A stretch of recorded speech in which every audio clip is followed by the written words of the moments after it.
It's time for us to finally tell the truth about why these things always happen in our community.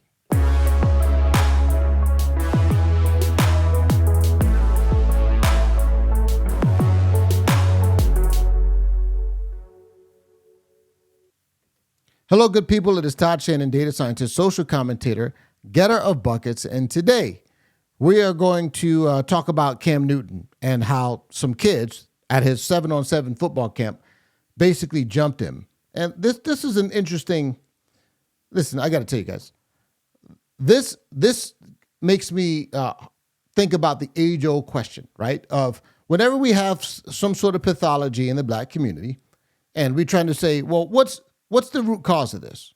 Because everyone talks about the root causes. What causes this sort of behavior amongst those in the black community, where we see these sort of senseless acts, these sort of eruptions, these sort of violent episodes? They are much more commonplace amongst people in the black community. And so the question becomes, well, why do they happen here? And the typical leftist argument is, well, the reason why there's this sort of violence and crime and whatever on all these pathologies is that there's just a lack of opportunity. If there were more jobs, if there were more educational training, if there was more this and more that, then we wouldn't see this behavior. But you see, this situation with Cam Newton and his camp basically flies in the face of that sort of nonsense, that sort of excuse making.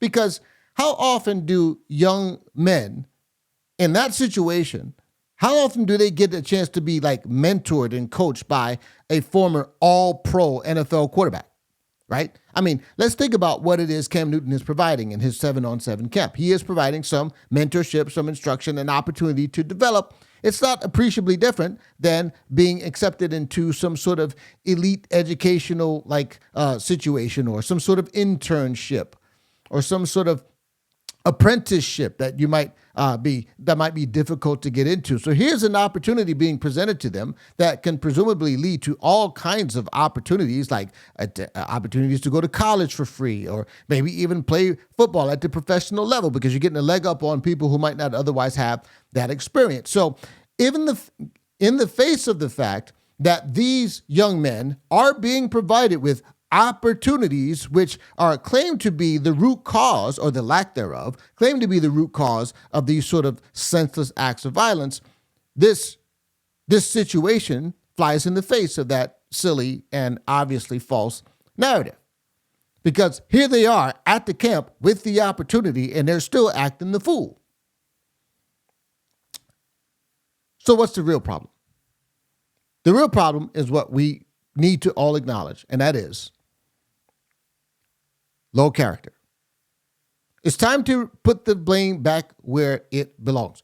When people don't have the character and the discipline, when they don't have what is required inwardly in order to have self-control, to have discipline, and to govern themselves accordingly, then the situation they find themselves in doesn't matter. You can find yourself in an optimal situation, but if you don't have the inner qualities in order to take advantage of that situation, then it's not going to help you. And consequently, the inverse is true. Even if you find yourself in difficult situations, if you find yourself in situations that are not advantageous, but you have the inner qualities, the discipline, the character necessary to succeed, then even those adverse situations will not stop you. And so the question becomes, how did we get here? Interestingly enough, Shannon Sharpe, Uncle Shay Shay, and Chad Johnson was talking about this, and I found this was an interesting observation, because Shannon Sharpe said something that I thought was so interesting, and so we're going to take a moment to listen to what Uncle Shay Shay had to say about this. Listen. Take advantage of those situations to showcase your talent, because you never know who's watching. No, you never know who's watching. It's bad, because Joe, and I think I told you the story. Savannah State was playing Bowie State in Maryland. They was playing in the stadium. Yeah. And Coach Davis, obviously, I was in Baltimore at the time, and Coach Davis, who recruited me, right, was the head coach. I think he had left and came back. But anyway, he asked me to come say a few words. And, I went and spoke to the team. Right. And I remember when I'm finishing, well, I'm getting ready to leave. I said, Coach, they're getting ready to have a pregame meal. I said, Coach, I'm getting ready to leave. I appreciate it, Coach. I hugged him. And me and my homeboy, Bucket, one of the dudes went up to me. I signed my autograph because I'm going to be more famous than you. It's okay. Now, juxtapose, now, that's Savannah State. That's my school. Right. I go to Clemson. Taj Boyd, I'm talking about, I think Sammy Watkins is there. Martavius Bryant. All of them guys, eyes on me.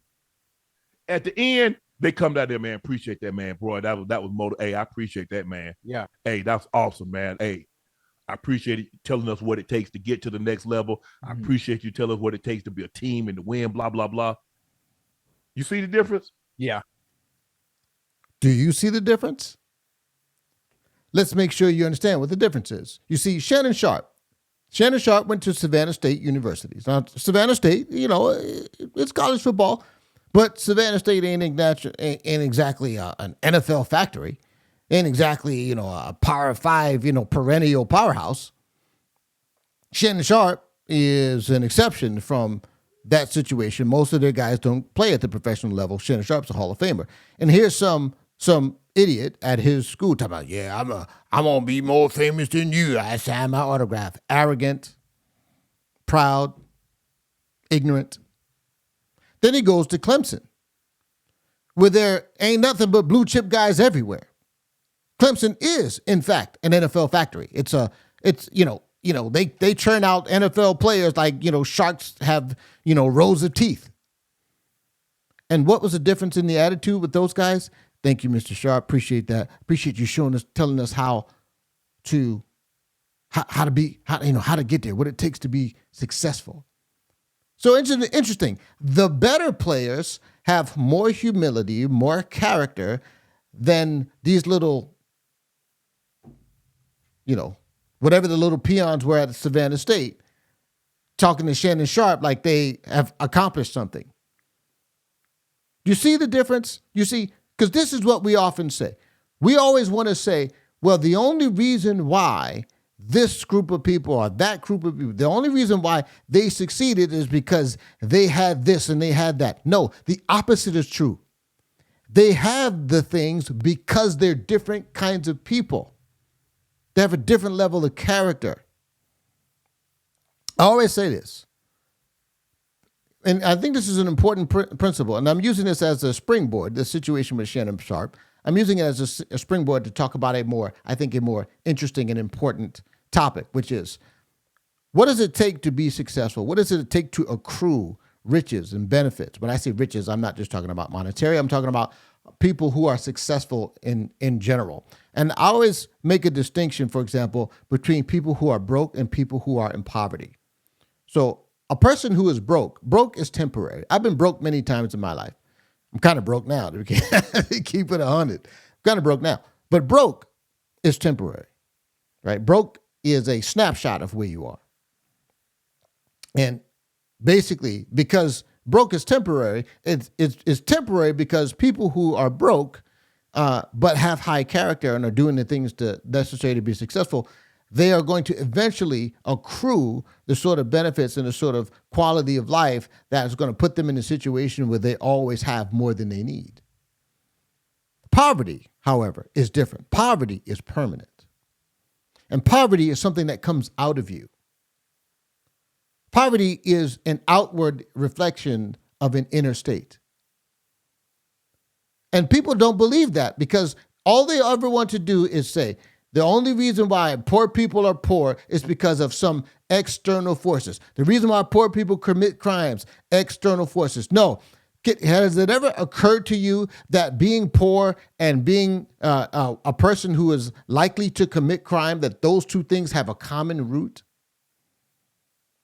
Something that points back to the character in the inner state, the inner man of that individual?